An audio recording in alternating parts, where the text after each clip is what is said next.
Oui, bonjour tout le monde, c'est Jean-Philippe. Et bien aujourd'hui, la vidéo que je vous propose, c'est tout simplement pour voir comment on peut faire cuire des pommes de terre dans le Cookéo. Mais moi, j'utilise pas le panier vapeur.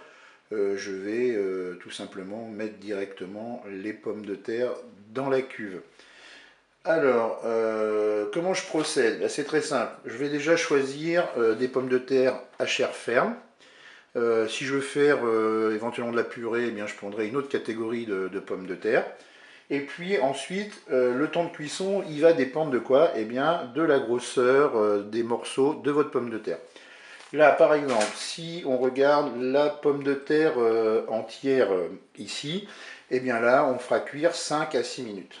Après, moi, ce que j'utilise le plus souvent, eh bien, c'est ce calibre-là. Je coupe des gros morceaux. Et là, je vais faire cuire entre 4 et 5 minutes. Et puis, si je veux faire des tout petits morceaux, eh bien là, ici, je vais tout simplement faire cuire 2 à 3 minutes. Alors moi, c'est vrai que j'épluche toujours mes pommes de terre pour les mettre dans la cuve. Après, vous pouvez tout à fait laisser la peau. L'avantage, bien une fois que la cuisson est terminée, eh bien, vous n'avez plus qu'à déguster et goûter et déguster. Allez, on va voir comment on procède. Eh bien, c'est très simple, que ce soit des gros morceaux ou une pomme de terre entière, on met tout simplement eh bien, les pommes de terre coupées ou pas en morceaux. On nettoie bien sûr sous l'eau.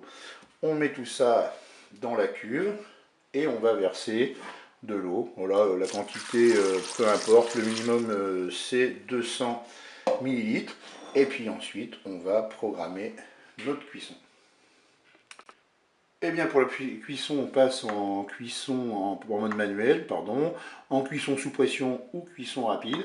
Et moi là, comme je les ai coupés en gros morceaux, je vais mettre 5 minutes de cuisson. Si j'avais mis des pommes de terre entières, j'aurais mis entre 6 et 8 minutes. Et comme je vous l'ai dit tout à l'heure, en plus petits morceaux, j'aurais mis 2 à 3 minutes.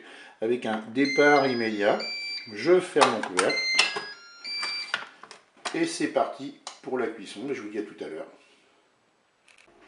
Et bien ça y est, la cuisson est terminée, je vous mon Cookéo.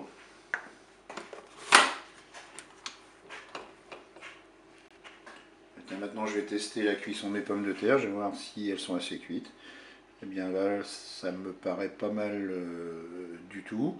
Il ne me reste plus qu'à égoutter et à servir.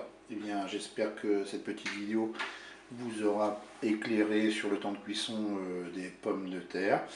Et puis là, je vais en profiter avant de vous quitter, de remercier bien tous ceux qui me suivent régulièrement, soit sur mes blogs, soit sur ma page Facebook. Et bien je vous dis au revoir et à bientôt pour d'autres astuces au Cookéo.